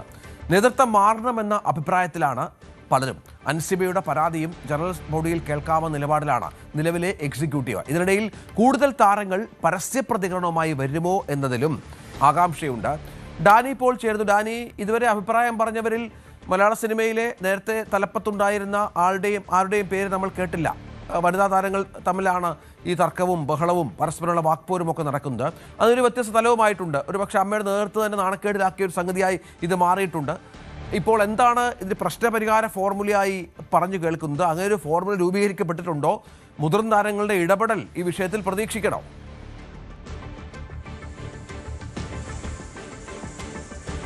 രഞ്ജിത്ത്, അമ്മയിലിപ്പോൾ ഒരു കലാപകാലം എന്ന് പറയുന്ന ഒരവസ്ഥയിലേക്ക് വന്നിട്ടുണ്ട്. കാരണം കൂട്ടയടി എന്നെല്ലാം തന്നെ പറയാം. ആ രീതിയിലേക്കെല്ലാം തന്നെ വന്നിരിക്കുന്നു. മുഴുനീള സംഘടനം ചിത്രം എന്നൊക്കെ പറയുന്ന അവസ്ഥയിലേക്ക് അമ്മയിലെ കാര്യങ്ങൾ വന്നിരിക്കുകയാണ്. കാരണം പല ഭാഗങ്ങളിൽ നിന്നും ഈ രീതിയിലുള്ള കുറ്റപ്പെടുത്തലും ഏറ്റുപറച്ചിലും എല്ലാം തന്നെ ഉണ്ടാകുന്നുണ്ട്. കൂടുതലും വനിതാ താരങ്ങളാണ് ഇതിൽ മുന്നിൽ നിൽക്കുന്നത് എന്നത് എടുത്ത് പറയേണ്ടതാണ്. ഏതായാലും മറ്റ് ടിനി ടോമിനെ കേന്ദ്രീകരിച്ചുകൊണ്ട് ഒരു വിഭാഗം കോക്കസ് ചെയ്യപ്പെടുന്നു എന്നൊരു ആക്ഷേപമാണ് മറുവിഭാഗം ഉയർത്തിക്കൊണ്ടുവരുന്നത്. അവരാകട്ടെ കുക്കു പരമേശ്വരൻ്റെയും നീന കുറുപ്പിൻ്റെയും അൻസിബയുടെയും എല്ലാം ഒരു മറുഭാഗം എന്ന രീതിയിലേക്ക്, മറുചേരി എന്ന രീതിയിലേക്ക് അവതരിപ്പിക്കപ്പെടുകയും ചെയ്യുന്നു. അങ്ങനെ ഈ പല ഭാഗങ്ങളിലും പലയിടങ്ങളിലായിട്ട് ഇത് അഭിപ്രായ പ്രകടനങ്ങളും പൊട്ടിത്തെറികളും എല്ലാം ഉണ്ടാകുമ്പോൾ വളരെ ശ്രദ്ധേയമാകുന്നത് ഈ സീനിയർ താരങ്ങൾ നേരത്തെ രഞ്ജിത്ത് വിശേഷിപ്പിച്ചത് ഈ പ്രീമിയർ ലെവലിലുള്ള ആരും തന്നെയും ഇതുമായി ബന്ധപ്പെട്ടുകൊണ്ട് ഒരഭിപ്രായവും പറയുന്നില്ല എന്നതും പ്രത്യേകം ശ്രദ്ധിക്കേണ്ടതാണ്. അവരത് പറയാതിരിക്കാനും പ്രത്യേകം ശ്രദ്ധിക്കുന്നുമുണ്ട് താനും. ഏതായാലും ഇപ്പോഴുള്ള ഒരു നിലപാടെന്ന് പറയുന്നത് അടുത്ത മാസം നടക്കുന്ന ജനറൽ ബോഡി യോഗത്തിൽ ഇതുമായി ബന്ധപ്പെട്ടുകൊണ്ട് ചർച്ചകളാകാം. അതിനു മുൻപായിട്ട് അൻസിബയ്ക്ക് എന്താണ് പറയുവാനുള്ളതെന്ന് കേൾക്കാനായിട്ട് അമ്മ എക്സിക്യൂട്ടീവ് തയ്യാറാകും. ഇതുമായി ബന്ധപ്പെട്ടുകൊണ്ടൊരു ആശയവിനിമയം നടത്തിയിട്ടുണ്ട് എന്നാണ് അമ്മയിൽ നിന്ന് അനൗദ്യോഗികമായി അറിയാനായിട്ട് സാധിക്കുന്നത്. അൻസിബയായിട്ട് ഇതിനോട് പ്രതികരിച്ചിട്ടില്ല, അവർക്കത് അറിയില്ല എന്നുമാണ് പറയുന്നത്. ഏതായാലും ശക്തമായ ചേരിതിരിവിലേക്ക് അമ്മയുടെ പുതിയ ഭരണസമിതി എത്തിക്കഴിഞ്ഞു എന്നത് സുവ്യക്തമായ കാര്യമാണ്. ഈ രീതിയിൽ മുന്നോട്ട് പോകാനാകില്ല എന്ന് രണ്ടു കൂട്ടർക്കും അറിയുകയും ചെയ്യും. അപ്പോൾ ഒരു നേതൃമാറ്റം എന്ന രീതിയിലേക്ക് ഒരു ഭാഗത്ത് ഒരാവശ്യം ഉയരുന്നുണ്ട്. ശ്വേതാ മേനോൻ അതിൻ്റെ നേതൃത്വത്തിൽ ഉള്ള ഒരു ഭരണസമിതി എന്ന് പറയുന്നത് പ്രത്യേകിച്ച് ഒരു വിഭാഗത്തെ മാത്രമാണ് പ്രശ്നങ്ങൾ അവർക്ക് പ്രതിനിധീകരിക്കുന്നത്. മുഴുവൻ പേരെയും അഡ്രസ്സ് ചെയ്യാൻ അവർക്ക് കഴിയുന്നില്ല എന്നത് അടക്കമുള്ള വിമർശനങ്ങളുണ്ട്.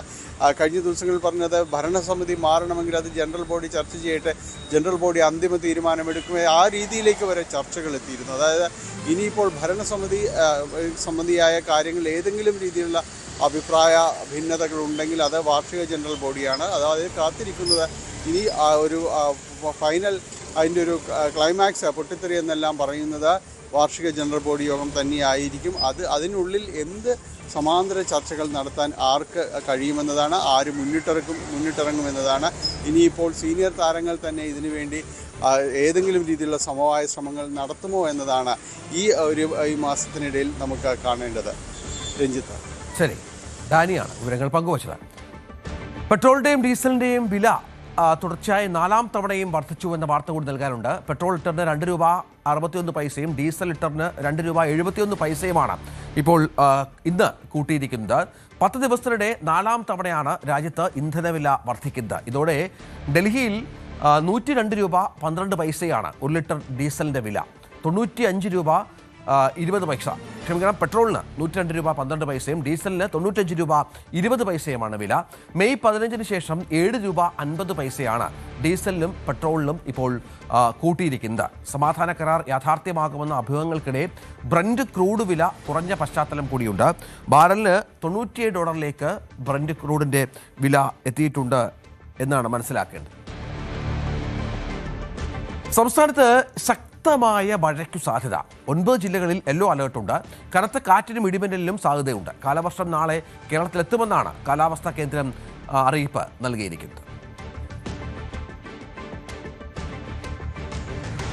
ഇടവേള.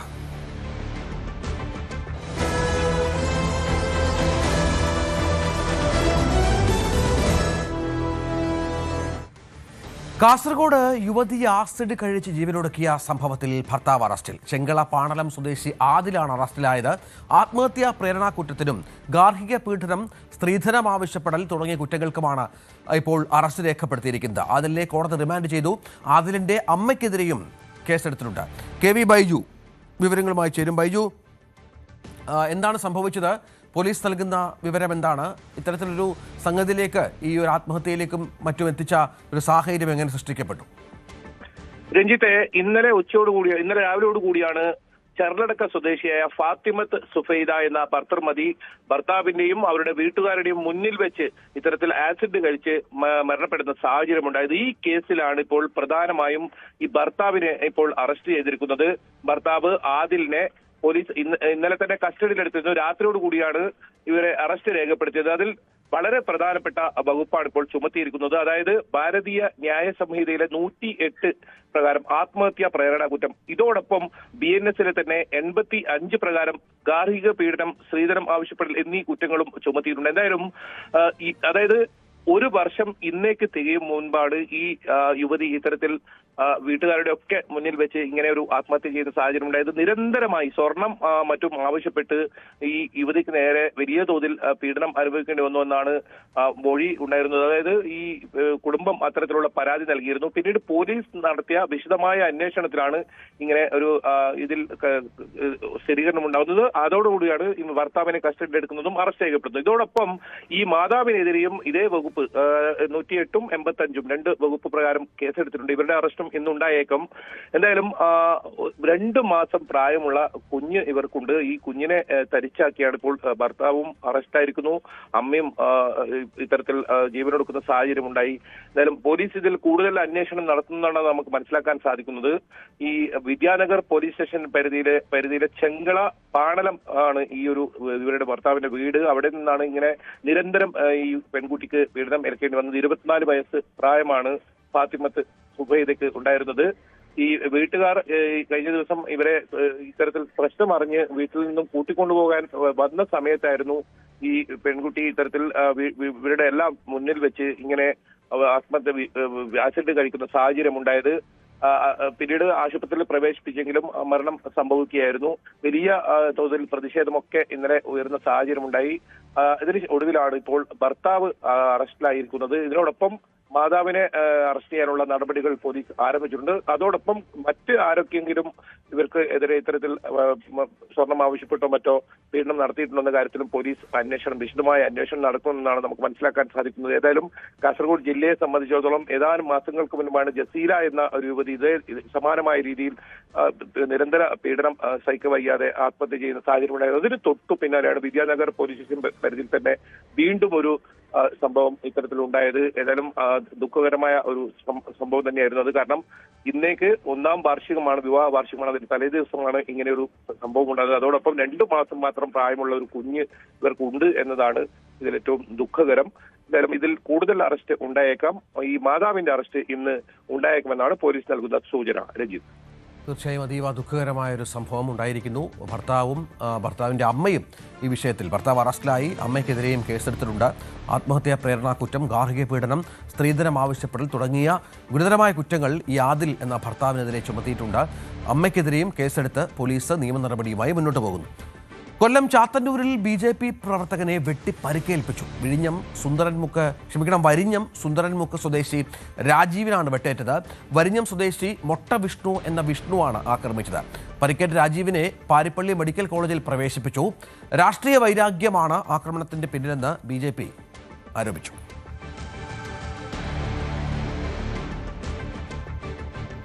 കോൺഗ്രസിനെതിരെ അതിരൂക്ഷ വിമർശനവുമായി DMK നേതാവും തമിഴ്നാട് നിയമസഭാ പ്രതിപക്ഷ നേതാവുമായ ഉദയനിധി സ്റ്റാലിൻ. കോൺഗ്രസിന് മര്യാദയോ നന്ദിയോ ഇല്ല. BJPയെ വളർത്തുന്നത് കോൺഗ്രസ്സാണ്. കോൺഗ്രസിനെ ഇനി വിശ്വസിക്കരുതെന്നും തങ്ങളിനി ഒരിക്കലും കോൺഗ്രസിനെ കൂടെ കൂട്ടില്ലെന്നും ഉദയനിധി പറഞ്ഞു. കോക്രോച്ച് ജനതാ പാർട്ടി എന്ന സംഘടനയുടെ പ്രവർത്തനങ്ങൾക്കെതിരെ CBI അന്വേഷണം ആവശ്യപ്പെട്ട് സുപ്രീം കോടതിയിൽ ഹർജി. രാജാ ചൗധരി എന്ന വ്യക്തിയാണ് ഹർജി സമർപ്പിച്ചിരിക്കുന്നത്. ഹജ്ജ് കർമ്മങ്ങൾക്ക് തുടക്കം. തീർത്ഥാടകർ മിനായിലേക്ക് നീങ്ങുകയാണ്. ഇന്ത്യയിൽ നിന്ന് ഇത്തവണ 1.22 ലക്ഷം പേരാണ് ഹജ്ജിൽ പങ്കെടുക്കുന്നത്. അതീവ സുരക്ഷയാണ് തീർത്ഥാടനത്തിന് വേണ്ടി ഇത്തവണ ഏർപ്പെടുത്തിയിരിക്കുന്നത്. പ്രകൃതിയോടിണങ്ങി ജീവിക്കുന്ന വയനാട്ടിലെ പണിയ സമുദായത്തിൻ്റെ ഏറ്റവും പവിത്രവും ഭക്തിനിർഭരവുമായ അനുഷ്ഠാനമാണ് മാരിയമ്മൻ പൂജ. തലമുറകളായി കൈമാറി വന്ന വിശ്വാസങ്ങളും തനത് ഗോത്ര സംസ്കാരവും ഒത്തുചേരുന്ന ഈ ആചാരം കേവലം ഒരു പൂജ മാത്രമല്ല, മറിച്ച് ഒരു ജനതയുടെ അതിജീവനത്തിൻ്റെയും ഒത്തൊരുമയുടെയും പ്രതീകം കൂടിയാണ്. വയനാടിന്റെ ഹൃദയത്തുടിപ്പുകളായ ആദിവാസി ഗോത്രങ്ങളിൽ ജനസംഖ്യ കൊണ്ട് ഏറ്റവും മുന്നിൽ നിൽക്കുന്നവരാണ് പണിയ വിഭാഗം. കാടിനെയും പ്രകൃതിയെയും അറിഞ്ഞു ജീവിക്കുന്ന ഇവരുടെ ജീവിതവുമായി ഏറെ അടുത്തു നിൽക്കുന്ന ഒന്നാണ് മാരിയമ്മൻ പൂജ. വസൂരിയും കോളറയും പോലുള്ള മാരക രോഗങ്ങളിൽ നിന്നും ദുഷ്ടശക്തികളിൽ നിന്നും തങ്ങളുടെ ഊരിനെ സംരക്ഷിക്കുന്നത് മാരിയമ്മയാണെന്നാണ് ഇവരുടെ ഉറച്ച വിശ്വാസം. ഊരിലെ മുതിർന്നവരും പൂജാരിയും ചേർന്നാണ് ഈ അനുഷ്ഠാനങ്ങൾക്ക് നേതൃത്വം നൽകുന്നത്. കാടിനുള്ളിലോ ഊരിന് സമീപമുള്ള ഒരു പ്രത്യേക തറയിലോ ആണ് പൂജ നടക്കുക. പണിയരുടെ പരമ്പരാഗത വാദ്യോപകരണങ്ങളായ തുടിയുടെയും കുഴലിന്റെയും താളം മുറുകുമ്പോൾ പ്രകൃതി പോലും ഈ ഗോത്ര താളത്തിനൊപ്പം ലയിച്ചു ചേരുന്നു.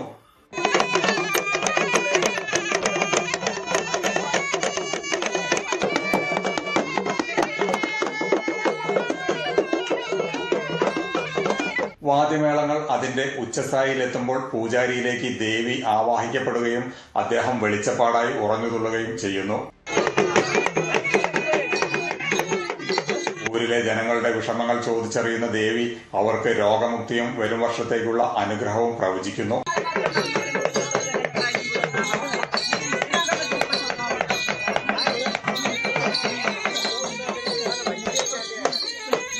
തുടർന്ന് കോഴിയറുക്കലും കള്ളും നിവേദ്യങ്ങളും ദേവിക്ക് സമർപ്പിക്കുന്നതോടെ ചടങ്ങുകൾക്ക് ഭക്തിസാന്ദ്രമായ പൂർണ്ണതയാകുന്നു.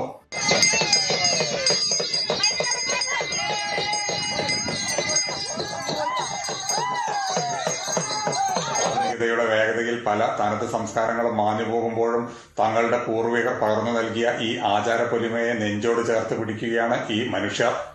വരും തലമുറകൾക്കായി അവർ കാത്തുവെക്കുന്നത് ഒരു ജനതയുടെ സാംസ്കാരിക തനിമ കൂടിയാണ്. ജയരാജ് ബത്തേരി, ന്യൂസ് 18 വയനാട്. കോതമംഗലത്ത് കാട്ടാന ആളെ കൊന്നു. പൊങ്ങൻ ചുവട് ഉടതിയിലെ പുഷ്പാകരൻ വെള്ളക്കയ്യനാണ് ആനയുടെ ആക്രമണത്തിൽ മരിച്ചത്. വനവിഭവങ്ങൾ ശേഖരിക്കാൻ കാട്ടിൽ പോയപ്പോഴാണ് ആക്രമണമുണ്ടായത്. കാട്ടിൽ പോയ സംഘത്തിൽ 4 പേരുണ്ടായിരുന്നു.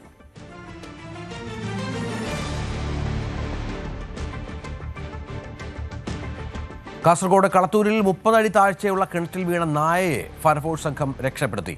കളത്തൂർ സ്വദേശി NKM ബെളിഞ്ചിയുടെ വീട്ടിലെ കിണറ്റിലാണ് നായ വീണത്.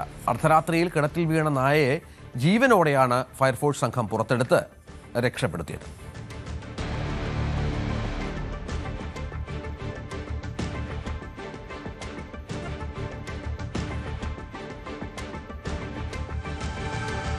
രാസവളങ്ങൾക്കും കീടനാശിനികൾക്കും വിപണിയിൽ വൻ വിലക്കയറ്റം. ഇതോടെ നാണ്യവിളകളുടെ മഴക്കാല കൃഷി പരിപാലനം പ്രതിസന്ധിയിലായി. മലയോരത്തിന്റെ കറുത്ത പൊന്നിനും ഏലത്തിനും വളമിടേണ്ട നിർണായക സമയത്തുണ്ടായ വിലക്കയറ്റവും വളംക്ഷാമവും കർഷകരെ കൃഷി ഉപേക്ഷിക്കേണ്ട സാഹചര്യത്തിലേക്കാണ് നയിക്കുന്നത്. ഒരാഴ്ചയ്ക്കുള്ളിലാണ് കാർഷിക മേഖലയെ പ്രതിസന്ധിയിലാക്കി രാസവളങ്ങൾക്ക് വിപണിയിൽ തീവിലയായത്. പ്രധാന സബ്സിഡി വളങ്ങളായ ഫാക്ടംഫോസ്, പൊട്ടാഷ് എന്നിവയ്ക്ക് കർഷകരുടെ കീശ ചോർത്തുന്ന രീതിയിൽ വില കുതിച്ചുയർന്നു. കാലവർഷത്തിന് മുന്നോടിയായി റബ്ബറിനും കുരുമുളകിനും കുമിൾനാശിനിയായി ഉപയോഗിക്കുന്ന തുരിശിന്റെ വില ഇരട്ടിയായി ഉയർന്നു. 3 മാസം മുൻപ് കിലോയ്ക്ക് 300 രൂപയുണ്ടായിരുന്ന തുരിശിന് ഇപ്പോൾ വില കൃത്യം ഇരട്ടി, 600 രൂപ. വിവിധയിനം സ്പ്രേ വളങ്ങൾക്കും കീടനാശിനികൾക്കും വില ദിവസേനയെന്നോണം കൂടുകയാണ്. ഈ അടുത്ത നാളിൽ യുദ്ധത്തിൻ്റെയൊക്കെ പശ്ചാത്തലത്തിൽ ഇന്ധന വില വർദ്ധിച്ചതിൻ്റെ അടിസ്ഥാനത്തിലൊക്കെ വ്യാപകമായിട്ട് കീടനാശിനിക്കും രാസവളങ്ങൾക്കെല്ലാം വളരെയധികം വില കൂടി. ഇരട്ടിയും അതിലധികമായിട്ടും പല വളങ്ങൾക്കും വില കൂടിയിട്ടുണ്ട്. ഇത് കർഷകരെ സംബന്ധിച്ച് വളരെ ബുദ്ധിമുട്ടുണ്ടാക്കുന്ന കാര്യമാണ്. ഈ വർഷം ഏലത്തിന് ന്യായമായ വില ഉണ്ടായിരുന്നെങ്കിലും വരും വർഷങ്ങളിൽ അത് എത്രത്തോളം നിലനിൽക്കുമെന്നൊന്നും അറിയത്തില്ല. അപ്പോൾ വളത്തിനും കീടനാശിനിക്കും ഇതുപോലെ വില കൂടിയാൽ കർഷകന് പിടിച്ചിരിക്കാൻ പറ്റാത്ത ഒരു അവസ്ഥ വരും. അതുകൊണ്ട് കേന്ദ്ര സർക്കാർ സബ്സിഡി പോലെയുള്ള ആനുകൂല്യങ്ങൾ നൽകി ഈ മേഖലയെ പിടിച്ചു നിർത്താനുള്ള സംവിധാനം ചെയ്യണമെന്നാണ് പറയാനുള്ളത്. പ്രതിസന്ധി കർഷകരിൽ മാത്രമല്ല, കർഷകർ നേരിട്ട് ആശ്രയിച്ചിരിക്കുന്ന അംഗീകൃത വളം ഡിപ്പോകളെയും ബാധിച്ചിട്ടുണ്ട്. അന്താരാഷ്ട്ര വിപണിയിൽ നിന്നുള്ള അസംസ്കൃത വസ്തുക്കളുടെ ഇറക്കുമതി കുറഞ്ഞതാണ് പ്രതിസന്ധിക്ക് കാരണം. ഇങ്ങനെ പോയി കഴിഞ്ഞാൽ കർഷകർ എന്ത് ചെയ്യുമെന്ന് അറിയത്തില്ല. ഉൽപാദനം വളരെ മോശമാണ്. ഇപ്പോൾ കാലാവസ്ഥ ഇങ്ങനെ മാറി വരുന്ന കാരണം ഉൽപാദനം തീരെ മോശമാണ്. അന്യായ പൈസ കൊടുത്ത് വളമൊക്കെ മേടിച്ചിട്ട് കാലാവസ്ഥ മാറി വരുമ്പോഴത്തേക്കും കർഷകരാകെ മൊത്തം ബുദ്ധിമുട്ടിലാവും. അതിന് അടിയന്തരമായിട്ടുള്ള നടപടി ഗവൺമെന്റ് സ്വീകരിക്കണമെന്നാണ് എനിക്ക് പറയാനുള്ളത്. വളത്തിനും കീടനാശിനികൾക്കും വില കൂടുമ്പോഴും കർഷകൻ ഉൽപ്പാദിപ്പിക്കുന്ന ഉൽപ്പന്നങ്ങൾക്ക് മതിയായ വില ലഭിക്കുന്നില്ല. കൃഷിയെ മാത്രം ആശ്രയിച്ച് ജീവിക്കുന്ന ലക്ഷക്കണക്കിന് കുടുംബങ്ങളാണ് ഇടുക്കി ഉൾപ്പെടെയുള്ള മലയോര മേഖലകളിലുള്ളത്. കേന്ദ്ര സംസ്ഥാന സർക്കാരുകളുടെ ഭാഗത്തു നിന്നും അടിയന്തര ഇടപെടലാണ് ഇക്കാര്യത്തിൽ ആവശ്യം. ന്യൂസ് 18 ഇടുക്കി. കാസർഗോഡ് ചെറുവത്തൂർ കുളങ്ങാട്ടുമലയിലെ മണ്ണിടിച്ചിൽ ഭീഷണിയിൽ അധികൃതർ അടിയന്തര നടപടികളിലേക്ക്. ജില്ലാ കളക്ടർ അർജുൻ പാണ്ഡ്യന്റെ കർശന നിർദ്ദേശപ്രകാരം ജനപ്രതിനിധികളും വിവിധ വകുപ്പ് മേധാവികളും കുളങ്ങാട്ടുമലയിലെ അപകട മേഖലയിൽ എത്തി. ജനപ്രതിനിധികളും ഉദ്യോഗസ്ഥരുമടങ്ങുന്ന സംഘമാണ് സ്ഥലം സന്ദർശിച്ച് സ്ഥിതിഗതികൾ വിലയിരുത്തിയത്. കഴിഞ്ഞ ഒരു വർഷമായി പ്രദേശത്തെ താമസക്കാരിയായ വിനീതയുടെ കുടുംബവും അംബേദ്കർ ഉന്നതിയിലെ 30ഓളം കുടുംബങ്ങളും ഉന്നയിച്ച പരാതിയിലാണ് ഇപ്പോൾ നടപടിക്ക് വഴിതെളിഞ്ഞത്. മലഞ്ചെരുവിൽ ശാശ്വത സുരക്ഷയൊരുക്കാൻ വിപുലമായ പദ്ധതിയാണ് അധികൃതർ ആലോചിക്കുന്നത്. കുളങ്ങാട്ടുമലയുടെ മുകളിൽ നിന്നും താഴേക്ക് പ്രത്യേക ഓവുചാൽ നിർമ്മിച്ച് മഴവെള്ളം കുത്തിയൊലിക്കുന്നത് തടയും. കൂടാതെ കുന്നിടിഞ്ഞ് അടഞ്ഞുപോയ താഴത്തെ ഓവുചാൽ തുറന്ന് നീരുറവകൾ സുഗമമായി ഒഴുക്കിവിടാനും ആലോചിക്കുന്നുണ്ട്. ഏകദേശം 40 ലക്ഷം രൂപ ചിലവ് വരുന്ന ഈ വലിയ പദ്ധതി യാഥാർത്ഥ്യമാക്കാൻ കാലതാമസമെടുക്കും. താൽക്കാലിക പ്രതിരോധമെന്ന നിലയിൽ മഴക്കാലത്ത് കുന്നിടിയുന്നത് തടയാൻ മലമുകളിലെ വിള്ളലുകളിൽ മണ്ണിട്ട് മൂടിയ ശേഷം പ്ലാസ്റ്റിക് ഷീറ്റുകൾ കൊണ്ട് ആവരണം തീർക്കും. ഇതുവഴി മഴവെള്ളം മണ്ണിലേക്ക് ആഴ്ന്നിറങ്ങി മലയിടിയുന്നത് തടയാനാകുമെന്നാണ് വിദഗ്ധരുടെ വിലയിരുത്തൽ. മാസങ്ങളായി ഭീതിയിൽ കഴിഞ്ഞിരുന്ന കുടുംബങ്ങൾക്ക് വലിയ പ്രതീക്ഷയാണ് ഉദ്യോഗസ്ഥരുടെ സന്ദർശനം നൽകുന്നത്. ന്യൂസ് 18 കാസർഗോഡ്. പ്രവർത്തികൾ പൂർത്തിയായ Wayanad Malankara Parakkadavu regulator cum bridge commission ചെയ്യണമെന്ന ആവശ്യവുമായി കർഷകരും നാട്ടുകാരും. കേരള സർക്കാർ ജലവിഭവ വകുപ്പ് കബനി നദീതട പദ്ധതിയിൽ ഉൾപ്പെടുത്തി നിർമ്മിച്ച റെഗുലേറ്റർ കം ബ്രിഡ്ജ് പ്രവർത്തന സജ്ജമായാൽ ധാരാളം കുടുംബങ്ങൾക്കാണ് പ്രയോജനം കിട്ടുക. വയനാട് പനപുരം ഗ്രാമപഞ്ചായത്തിൽ കബനി നദിയുടെ പ്രധാന പോഷക നദികളിലൊന്നായ വെണ്ണിയോട് പുഴയ്ക്ക് കുറുകെ മലങ്കര പാറക്കടവ് എന്ന സ്ഥലത്ത് മൈനർ ഇറിഗേഷൻ വിഭാഗത്തിന്റെ കീഴിൽ നിർമ്മിച്ച റെഗുലേറ്റർ കം ബ്രിഡ്ജ് നിലവിൽ ഉദ്ഘാടനവും കാത്ത് കഴിയുകയാണ്. പനപുരം പഞ്ചായത്തിലെയും സമീപ പ്രദേശങ്ങളിലെയും ഏക്കർ കണക്കിന് കൃഷിഭൂമിയിലേക്ക് ആവശ്യമായ ജലസേചന സൗകര്യം ഉറപ്പാക്കുക, വേനൽക്കാലത്ത് അനുഭവപ്പെടുന്ന കടുത്ത കുടിവെള്ളക്ഷാമത്തിന് പരിഹാരം കാണുക എന്നീ ലക്ഷ്യത്തോടെയാണ് റെഗുലേറ്റർ കം ബ്രിഡ്ജ് നിർമ്മിച്ചത്. ഞങ്ങളുടെ എല്ലാവരെയും ആവശ്യമാണ് എത്രയും പെട്ടെന്ന് തന്നെ കമ്മീഷൻ ചെയ്യുക എന്നത്. കാരണം മുകളിലുള്ള ആളുകൾക്കുള്ള ജലസേചനം, വെള്ളത്തിൻ്റെ ആവശ്യകത ഇതിലൂടെയാണ് നിർവഹിക്കപ്പെടുന്നത്. ഇത് അന്ന് എയിനെ വിളിച്ചപ്പം അദ്ദേഹം പറഞ്ഞതെന്താണെന്ന് വെച്ചാൽ ഇത് കമ്മീഷൻ ചെയ്താൽ മാത്രമേ, അല്ലെങ്കിൽ ഉദ്ഘാടനം ചെയ്താൽ മാത്രമേ ഇതിന് ഈ ഷട്ടർ താത്താൻ സാധിക്കുള്ളൂ എന്നാണ് പറഞ്ഞത്. അപ്പം പുതിയ ഗവൺമെൻറ് അധികാരത്തിൽ വന്ന് MLA ആയിട്ട് ബന്ധപ്പെട്ട് അതുപോലെ തന്നെ മന്ത്രിതലത്തിൽ ബന്ധപ്പെട്ട് എത്രയും പെട്ടെന്ന് തന്നെ ഇത് ഉദ്ഘാടനം ചെയ്യാനുള്ള നടപടി ചെയ്യാം. കൃഷിഭൂമികളിലേക്ക് ആവശ്യമായ ജലസേചനം ലഭ്യമാക്കുന്നതിനോടൊപ്പം തന്നെ റെഗുലേറ്ററിനോടൊപ്പം നിർമ്മിക്കുന്ന പാലം പ്രദേശത്തെ റോഡ് ഗതാഗത സൗകര്യം മെച്ചപ്പെടുത്തുകയും പുഴയുടെ ഇരുഭാഗങ്ങളിലുമുള്ള ജനങ്ങളുടെ യാത്രാക്ലേശം കുറയ്ക്കുകയും ചെയ്യും. ഉദ്ഘാടനം കഴിഞ്ഞാൽ മാത്രമേ ഷട്ടറുകൾ താഴ്ത്തി പ്രവർത്തന സജ്ജമാകൂ എന്നിരിക്കെ എത്രയും പെട്ടെന്ന് ഈ പദ്ധതി കമ്മീഷൻ ചെയ്ത് പ്രവർത്തന സജ്ജമാക്കാനുള്ള നടപടികൾ സ്വീകരിക്കണമെന്നാണ് നാട്ടുകാരുടെ ആവശ്യം. ന്യൂസ് 18 വയനാട്. നാട്ടിലേക്ക് പോയ ഇതര സംസ്ഥാന തൊഴിലാളികൾ തിരികെ എത്താത്തതിനെ തുടർന്ന് മൂവാറ്റുപുഴയിലും പരിസര പ്രദേശങ്ങളിലും അനിയന്ത്രിതമായി കൂലി വർദ്ധിക്കുന്നതായി പരാതി. നിർമ്മാണ മേഖലയിലും ഹോട്ടൽ മേഖലയിലുമാണ് പ്രതിസന്ധി അതിരൂക്ഷം. ആസാം, പശ്ചിമ ബംഗാൾ തുടങ്ങിയ സംസ്ഥാനങ്ങളിലെ തൊഴിലാളികളാണ് കൂട്ടത്തോടെ കഴിഞ്ഞ തെരഞ്ഞെടുപ്പ് സമയത്ത് നാട്ടിലേക്ക് മടങ്ങിയത്. ഇലക്ഷനോടും വലിയ പെരുന്നാളിനോടും അനുബന്ധിച്ചാണ് അസം, പശ്ചിമ ബംഗാൾ തുടങ്ങിയ സംസ്ഥാനങ്ങളിലെ തൊഴിലാളികൾ കൂട്ടത്തോടെ നാട്ടിലേക്ക് മടങ്ങിയത്. തൊഴിലാളികൾ തിരികെ എത്താത്തതിനെ തുടർന്ന് മൂവാറ്റുപുഴയിലും പരിസര പ്രദേശങ്ങളിലും കൂലി അമിതമായി കൂടിയിരിക്കുകയാണ്. നിർമ്മാണ മേഖലയിലെ പ്രവർത്തനങ്ങൾ താളം തെറ്റുന്ന നിലയിലാണ് ഇപ്പോഴത്തെ അവസ്ഥ. 1700 മുതൽ 2000 വരെയാണ് നിർമ്മാണ മേഖലയിൽ ജോലിയെടുക്കുന്നവർക്ക് നൽകേണ്ടി വരുന്നത്. സഹായികൾക്ക് 1200 രൂപ വരെ ഉയർത്തിയവരുമുണ്ട്. പല കോൺട്രാക്ടർമാരും ഇത് താങ്ങാൻ കഴിയാതെ നിർമ്മാണ പ്രവർത്തനങ്ങൾ നിർത്തിവച്ചിരിക്കുകയാണ്. തൊഴിലാളികൾ കൂട്ടത്തോടെ നാട്ടിലേക്ക് മടങ്ങുന്നതിന് മുൻപ് 1100 രൂപയായിരുന്നു നൽകിയിരുന്നത്. 800 രൂപ സഹായിക്കും നൽകിയിരുന്നു. ഇതാണ് കുത്തനെ ഉയർന്നത്. എറണാകുളം ജില്ലയുടെ വിവിധ ഭാഗങ്ങളിൽ ഇതിനെ തുടർന്ന് ഇതര സംസ്ഥാന തൊഴിലാളികളും കോൺട്രാക്ടർമാരും തമ്മിൽ വാക്കുതർക്കവും നടക്കുന്നുണ്ട്. പോലീസ് ഇടപെട്ടാണ് പല സ്ഥലങ്ങളിലും പ്രശ്നം പരിഹരിക്കുന്നത്. ഈ സാഹചര്യത്തിലാണ് മൂവാറ്റുപുഴ പേഴക്കാപ്പള്ളിയിൽ അതിഥി തൊഴിലാളികൾക്ക് മിനിമം വേതനം പ്രദർശിപ്പിച്ചുകൊണ്ടുള്ള ഫ്ലെക്സുകൾ ഉയർന്നിരിക്കുന്നത്. മേസ്തിരിക്ക് 1150 രൂപയും സഹായിക്ക് 950 രൂപയും നൽകിയാൽ മതിയെന്നാണ് ഫ്ലെക്സിൽ പറയുന്നത്. ഇതിൽ കൂടുതൽ ആരും നൽകരുതെന്നും നിർദ്ദേശിക്കുന്നു. കോൺട്രാക്ടേഴ്സ് പേഴക്കാപ്പള്ളി എന്ന പേരിലാണ് ഫ്ലെക്സ് സ്ഥാപിച്ചിരിക്കുന്നത്. കരാർ ഏറ്റെടുത്തിരിക്കുന്ന പലർക്കും കൃത്യസമയത്ത് പണികൾ പൂർത്തീകരിക്കാൻ സാധിക്കാത്തത് പ്രശ്നങ്ങൾക്ക് വഴിവെച്ചിട്ടുണ്ട്. നിർമ്മാണ മേഖലയിലെ സാധന സാമഗ്രികൾ വിൽക്കുന്ന വ്യാപാരികൾക്കും തൊഴിലാളികളുടെ മടങ്ങിവരവ് വൈകുന്നത് വലിയ പ്രതിസന്ധിയാണ് ഉണ്ടാക്കുന്നത്. ന്യൂസ് 18 മൂവാറ്റുപുഴ. പഠനവഴിയിൽ പ്രതിസന്ധി നേരിടുന്ന നിർധനരായ വിദ്യാർത്ഥികൾക്ക് തണലൊരുക്കാൻ വേറിട്ട പദ്ധതിയുമായി ഇടുക്കിയിലെ പെരുവന്താനം പോലീസ്. സ്റ്റേഷൻ പടിക്കൽ സ്ഥാപിച്ചിട്ടുള്ള കരുതൽ പെട്ടിയിലൂടെ നാടിന്റെ നന്മ ഒന്നിച്ച് അർഹരായ കുട്ടികളിലേക്ക് എത്തിക്കുകയാണ് ഈ കാക്കിപ്പട. പെരുവന്താനം പോലീസ് സ്റ്റേഷന്റെ പടിക്കെട്ടുകൾ കയറുമ്പോൾ തന്നെ ആരുടെയും ശ്രദ്ധയിൽപ്പെടുന്നത് കരുതൽ എന്ന് വലിയ അക്ഷരത്തിലെഴുതിയ നീളമുള്ള ഒരു പെട്ടിയാണ്. പരാതി പരിഹാരത്തിനും മറ്റ് ആവശ്യങ്ങൾക്കുമായി സ്റ്റേഷനിലെത്തുന്ന പൊതുജനങ്ങളുടെ കണ്ണുകൾ ആദ്യം ഉടക്കുന്നതും ഈ പെട്ടിയിലാണ്. പെട്ടിയിൽ എഴുതിയിരിക്കുന്നത് വായിക്കുന്നതോടെ പലരും പുസ്തകങ്ങളും പേനകളും അടക്കമുള്ള പഠനോപകരണങ്ങൾ വാങ്ങി ഇതിൽ നിക്ഷേപിക്കുകയാണ് പതിവ്. പഠനോപകരണങ്ങൾ നൽകുവാൻ പോലീസ് ആരെയും നിർബന്ധിക്കാറില്ല എന്നതാണ് ഈ പദ്ധതിയുടെ പ്രത്യേകത. ഞങ്ങൾ വിചാരിച്ചതിനേക്കാളും നല്ലൊരു സഹകരണം നാട്ടുകാരുടെ ഭാഗത്തുനിന്നും വ്യാപാരികളുടെ ഭാഗത്തുനിന്നും പൊതുപ്രവർത്തകരുടെ ഭാഗത്തുനിന്നും ഉണ്ടായത് കാരണം TRNT സ്കൂൾ LP സ്കൂളിൽ പ്രവേശനോത്സവം, അതായത് അവിടുത്തെ കുട്ടികൾക്ക് ആവശ്യമായ എല്ലാ പഠനോപകരണങ്ങളും ഉൾപ്പെടെ നടത്തുന്നതിനും മറ്റ് 12ഓളം സ്കൂളുകളിൽ അർഹതപ്പെട്ട വിദ്യാർത്ഥികൾക്ക് കൊടുക്കുന്നതിന് സാധിച്ചു. ഇത്തരത്തിൽ ശേഖരിക്കുന്ന പഠനോപകരണങ്ങൾ സ്റ്റേഷൻ പരിധിയിലെ സ്കൂളുകളിലെ സാമ്പത്തികമായി പിന്നോക്കം നിൽക്കുന്ന കുട്ടികൾക്ക് പോലീസ് നേരിട്ട് എത്തിച്ചു നൽകുന്നതാണ് പദ്ധതി.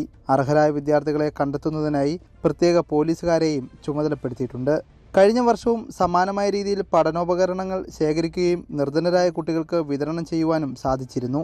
വലിയ പിന്തുണയാണ് പൊതുജനങ്ങളിൽ നിന്നും പദ്ധതിക്ക് ലഭിക്കുന്നത്. അതുകൊണ്ട് തന്നെ കൂടുതൽ കുട്ടികളിലേക്ക് സഹായം എത്തിക്കുവാനാണ് പെരുവന്താനം പോലീസിന്റെ തീരുമാനം. ന്യൂസ് 18 ഇടുക്കി. ദൃശ്യം സിനിമയുടെ 3ാം ഭാഗം പുറത്തിറങ്ങിയതോടെ വീണ്ടും ചർച്ചയായിരിക്കുകയാണ് തൊടുപുഴയ്ക്ക് സമീപം വാഴത്തലയിലുള്ള ജോർജ് കുട്ടിയുടെ വീട്.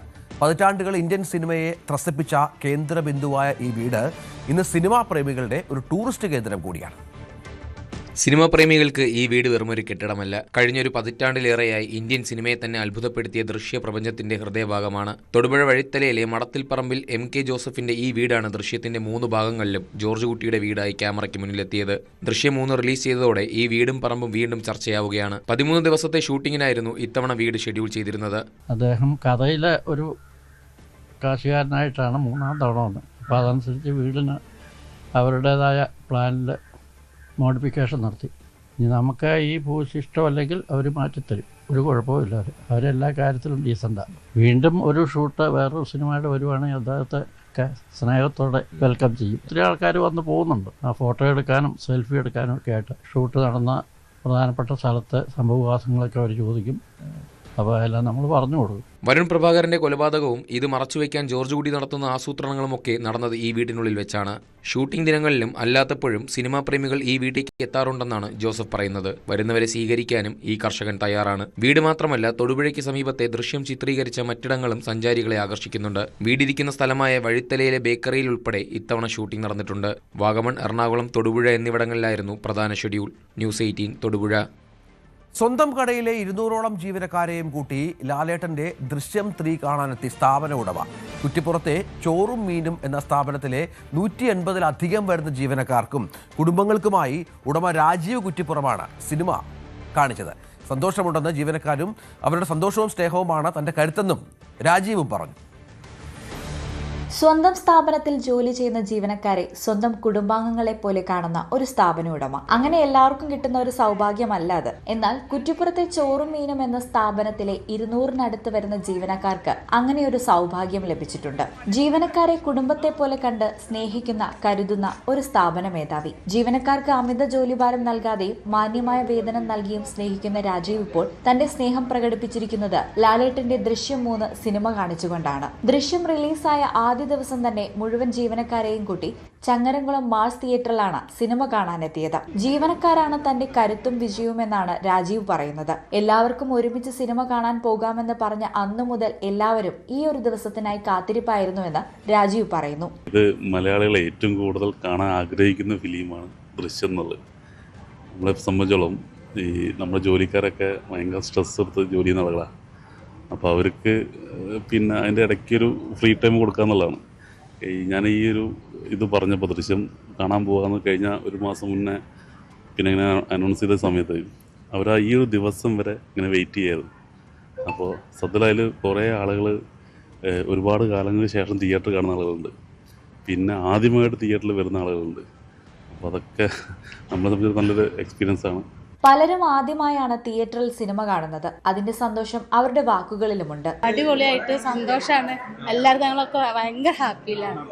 നല്ല സന്തോഷം, നല്ല സന്തോഷം, ഹാപ്പിയാണ്. കുടുംബം അനിയത്തി ഉണ്ട് കൂടെ. എല്ലാവരും ഉണ്ട്.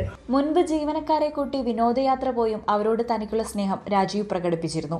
180 ജീവനക്കാരാണ് ചോറും മീനും എന്ന സ്ഥാപനത്തിലുള്ളത്. അവരവരെ കൊണ്ട് ചെയ്യാൻ സാധിക്കുന്ന ജോലികൾ മാത്രമാണ് ഓരോരുത്തർക്കും നൽകാറുള്ളത്. ന്യൂസ് 18 തിരൂർ. മുംബൈക്ക് IPLന്റെ അവസാന ഗ്രൂപ്പ് ഘട്ട മത്സരത്തിൽ രാജസ്ഥാൻ റോയൽസിനെതിരെ തോൽവി. രാജസ്ഥാന്റെ ജയത്തോടെ രാജസ്ഥാൻ റോയൽസ് പോയിന്റ് പട്ടികയിൽ 4ാം സ്ഥാനക്കാരായി പ്ലേ ഓഫിൽ കടന്നു എന്നുള്ളതാണ് ഏറ്റവും പ്രധാനപ്പെട്ട വാർത്ത. അങ്ങനെ പ്ലേ ഓഫിൽ കളിക്കേണ്ട 4 പേരുടെയും ലിസ്റ്റ് തയ്യാറായി കഴിഞ്ഞു. Punjab Kings, Kolkata night Riders ടീമുകൾ പുറത്തായി. 27 നടക്കുന്ന എലിമിനേറ്ററിൽ സൺറൈസേഴ്സ് ഹൈദരാബാദാണ് രാജസ്ഥാന്റെ എതിരാളികൾ. നമുക്ക് സ്പെഷ്യൽ ഡേയിലേക്ക് ഒന്ന് പോകാം. ന്യൂസ് 18ന്റെ വയനാട് പ്രതിനിധി കൂടിയായ ജയരാജ് ബത്തേരിയുടെ പിറന്നാളാണ് ഇന്ന്. ജയരാജിന് നല്ല ഒരു ദിവസം ആശംസിക്കുകയാണ് ന്യൂസ് 18ന്റെ ഭാഗത്ത് നിന്ന്. തിരുവനന്തപുരം ബാലരാമപുരം ഐത്തിയൂർ സ്വദേശി ഷൈജു പ്രവിത ദമ്പതികളുടെ മകൾ സാന്ദ്രയുടെ 14ാമത്തെ പിറന്നാളാണിന്ന്. ആശംസകൾ അറിയിക്കുന്നത് അനിയൻ ശ്രീകുട്ടൻ, കൂട്ടുകാരായ അനാമിക, അന്ന, മനീഷ, നിതീഷ, നക്ഷത്ര എന്നിവർ.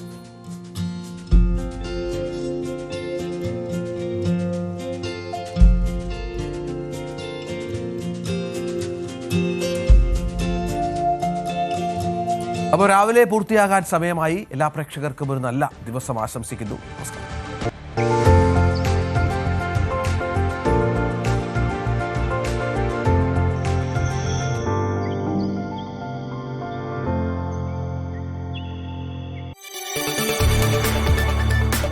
കൂടുതൽ വാർത്തകൾക്ക് news 18 Keralam YouTube channel subscribe ചെയ്യുക.